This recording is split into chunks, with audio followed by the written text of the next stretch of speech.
প্রিয় শিক্ষার্থী বন্ধুরা, আশা করি তোমরা সবাই ভালো আছো। যারা 2026 সালে দাখিল বা এসএসসি পরীক্ষা দিয়েছো, তোমাদের রেজাল্ট একেবারেই সন্নিকটে।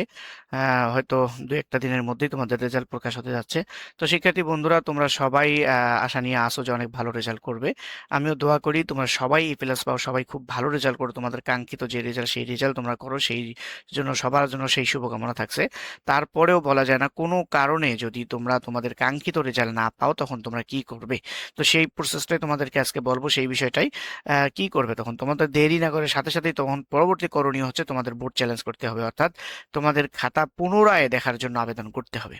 তো সেটা কিভাবে করবে সেই প্রসেসটা আমি তোমাদেরকে দেখো। দেখো, ফর এক্সাম্পল, তুমি যে কোনো একটা বিষয়ের মধ্যে, হ্যাঁ মনে করো বাংলার মধ্যে তোমার পাওয়ার কথা ছিল A+, কিন্তু তুমি পেয়েছো A গ্রেড। তো এটাতে কি তোমার সেই আত্মবিশ্বাস আছে যে তুমি এটাতে A+ পাইবা, যে পরীক্ষা দিয়েছো নিশ্চিত এটাতে A+ পাইবা, তুমি এ পেয়েছো। তোমার নিশ্চিত তোমার আছে তুমি ইংরেজিতে তুমি A+ পাইবা, কিন্তু দেখা যাচ্ছে ইংরেজিতে তোমার A বা A- চলে আসছে। তো তখন তুমি কি করবা? তখন তুমি দেরি না করে সাথে সাথে তুমি বোর্ড চ্যালেঞ্জ করবা, অর্থাৎ তোমার খাতাটা পুনরায় মূল্যায়নের জন্য, পুনরায় নিরীক্ষণের জন্য আবেদন করতে হবে তোমাকে। তুমি দেরি না করে সাথে সাথে আবেদন করবা। তো সেই আবেদন তুমি কিভাবে করবা সেই প্রসেসটা দেখে দিচ্ছি। তার আগে বলে নেই, তুমি একসাথে একাধিক বিষয়ে নয়, তিনটা চারটা বিষয়ে তুমি আবেদন করতে পারো। তুমি যদি তোমার আত্মবিশ্বাস থাকে যে তোমার A+ নিশ্চিত, তুমি দেখা যাচ্ছে একাধারে চার পাঁচটা বিষয়ে তুমি কম নাম্বার পাইছো, সেই চার পাঁচটা বিষয়ে তুমি একসাথে আবেদন করবে। তো চলো আমি তোমাদেরকে সেই প্রসেসটি দেখিয়ে দিচ্ছি।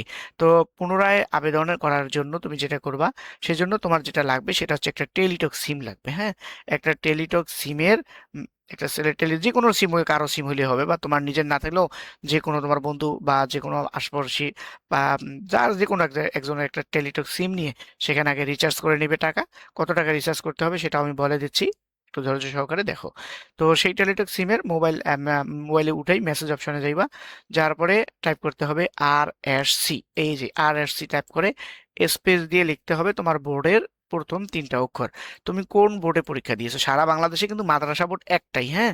সেই জন্য তুমি যদি মাদ্রাসা থেকে পরীক্ষা দাও তাহলে MAD, যদি স্কুল থেকে পরীক্ষা দাও ঢাকা বোর্ডের জন্য DSA, বরিশাল বোর্ডের জন্য BAR।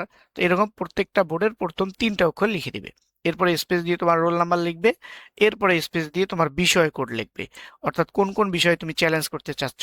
যেমন এখানে তোমার বাংলা বিষয় কোড 106, ইংরেজি বিষয় কোড 107, তো এইভাবে কোন বিষয়ে তুমি আবেদন করতে চাচ্ছ সেই বিষয়গুলো তুমি এই বিষয়ের কোডটা শুধু লিখে দিবা। তারপরে ম্যাথমেটিক্স, অর্থাৎ ম্যাথমেটিক্সে তোমার 108। তো এরকম করে এখানে কোডটা লিখে দিবা, দিয়ে সেন্ড করবা 16322 নাম্বারে। তারপরে যখন সেন্ড করে দিবা, ফিরতি SMS এ আবেদনে কত টাকা কেটে নিবে তা জানিয়ে দিবে তোমাকে, এবং সাথে একটি পিন কোড দিবে। তুমি যদি আবেদন করতে চাও, সম্পূর্ণ কমপ্লিট করতে চাও, তাহলে কত টাকা কাটবে ওই টাকাটা তোমার মোবাইল ব্যালেন্সে রাখবা। রাখার পরে পুনরায় মেসেজ অপশনে গিয়ে লিখবা RSC, এরপরে স্পেস দিবা ইয়েস, এরপরে স্পেস দিয়ে তোমাকে যে পিন নাম্বারটা পাঠাইছে সেই পিন নাম্বারটা দিবা, এরপরে স্পেস দিয়ে কন্ট্যাক্ট নাম্বার দিবা। দেওয়ার পরে তারপরে তুমি 16322 নাম্বারে পাঠিয়ে দিবা। এই যে এখানে দেখো তোমার দেখে দিছে স্পেস, রোল নাম্বার দিয়ে আবার স্পেস দিয়ে তোমাকে বিষয় কোড দিতে হবে, এরপর সেন্ড করতে হবে।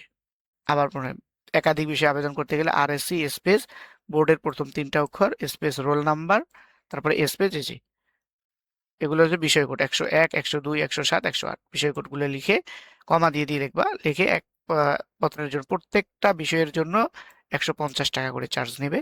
তো পাঠিয়ে দিবা। পাঠিয়ে দেওয়ার সাথে সাথে কত টাকা কাটবে টোটাল সেটা তোমার জানাই দিবে, এবং সাথে একটি 8 ডিজিটের পিন নাম্বার দিবে।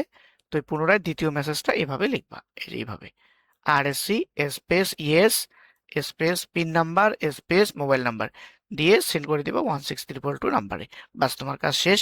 রেজাল্টটা তোমাকে মেসেজের মাধ্যমে জানিয়ে দেবে।